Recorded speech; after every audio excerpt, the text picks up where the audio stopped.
Day 5, your communication ecosystem map. This is day 5 of 21, my 21-day communications course for your brand. I am Serena. This is Serena's Playbook. And in day 5, we're going to be looking at how your brand doesn't have to just live in one place.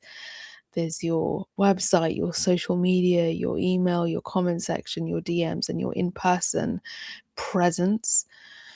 Every touch point is communication. So today in this video, in day 5, I'm going to be mapping where your message could potentially be fracturing. So a little bit more about me. I am Serena. I have more than 20 years experience in comms and media. I'm a chartered public relations practitioner, and I'm here to help you level up your strategic thinking, especially if you're building a brand in public. And communications is a big deal. And if you're not going to outsource everything to an LLM and allow yourself to do some of the thinking, and you're wearing all the different hats, this is a place for you to be. I have 7 strategic zones that I use as lenses for strategic thinking. You can check those playlists out. There's dedicated content for each of those. So you can check out the playlists. Let's get to it. So most brands optimize one channel.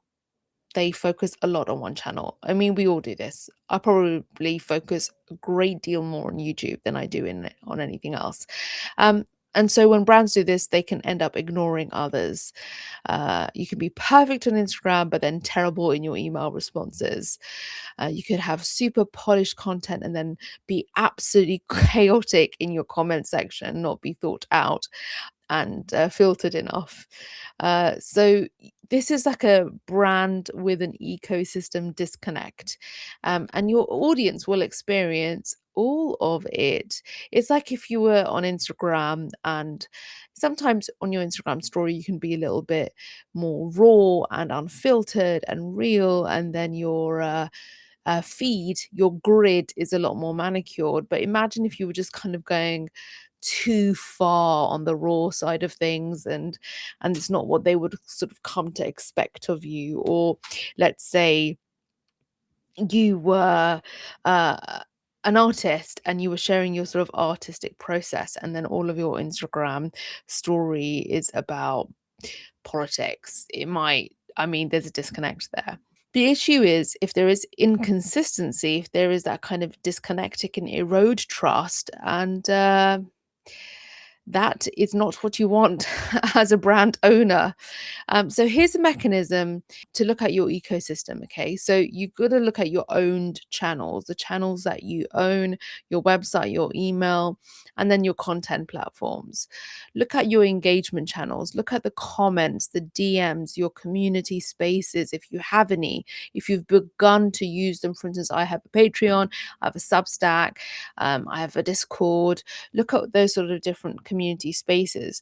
Look at any external channels that you have, your interviews, any guest posts, any partnerships, any collaborations there, any operational channels to do with your products, perhaps your customer service, your onboarding, your offboarding. And then look at each one, and do they reinforce or contradict your brand?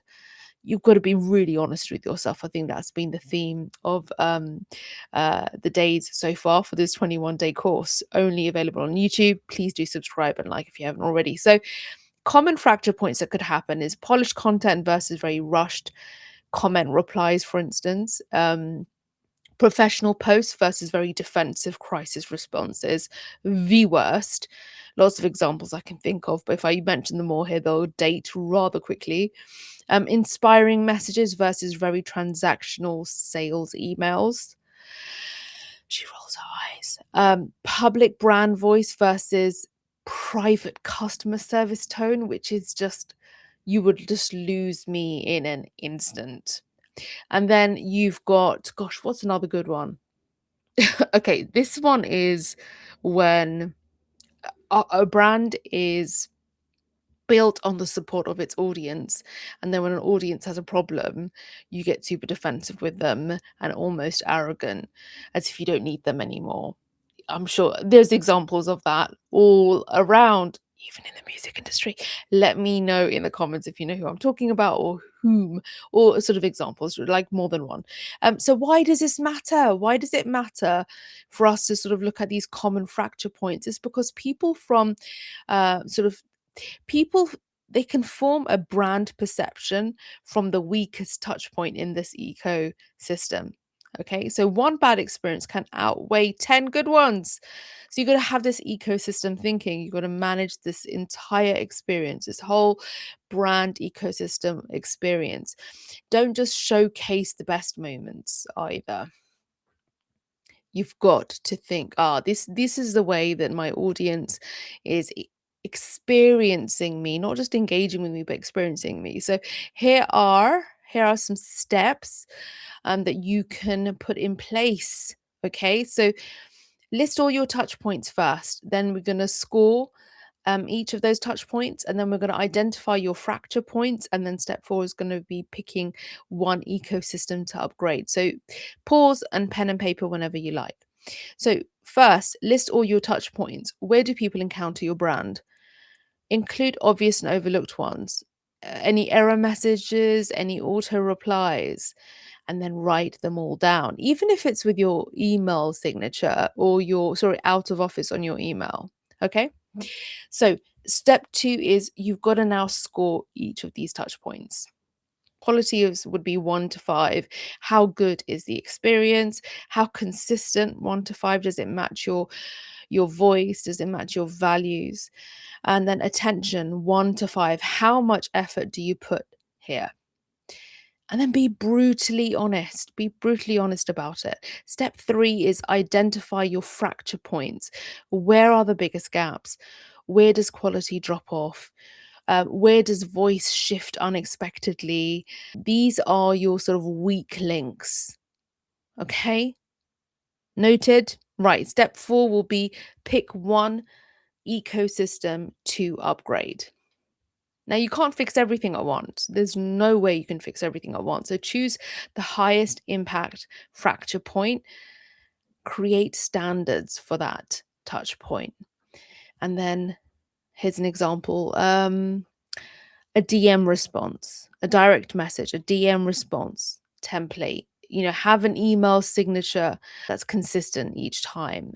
Have a comment reply framework, one that doesn't change each time. Have a framework.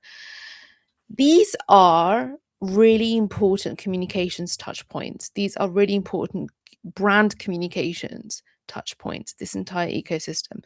It's everything that you put out. And it's not just content that you plan, it's how they experience you even when you're not drafting something, when they get an auto response. So you got to map your ecosystem and you got to fix any fractures. You with me? You can do this.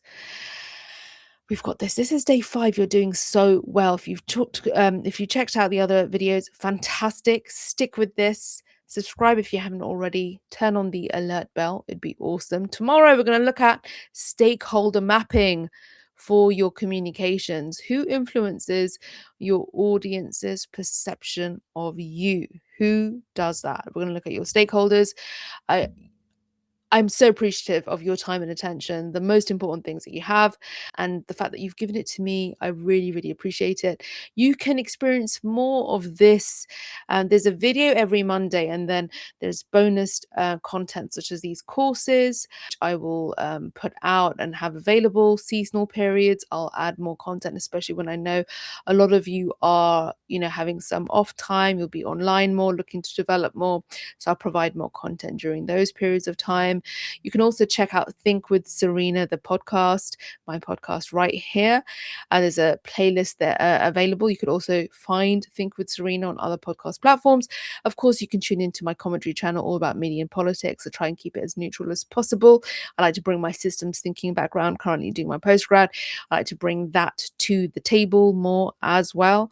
And there's always announcements that I put on my Instagram story and elsewhere, so you can tune in. I'll try and be as consistent as possible in my engagement with you through my ecosystem of content. It's a lot to track, it's a lot to be aware of, but some people tune in to Instagram versus X, or they will come over to Discord and not necessarily on Patreon. So it's really helpful to map all of it out. Let me know if you stumble at all, if you come across any revelations, share them in the comment section, and I'll see you, what is it, day 6?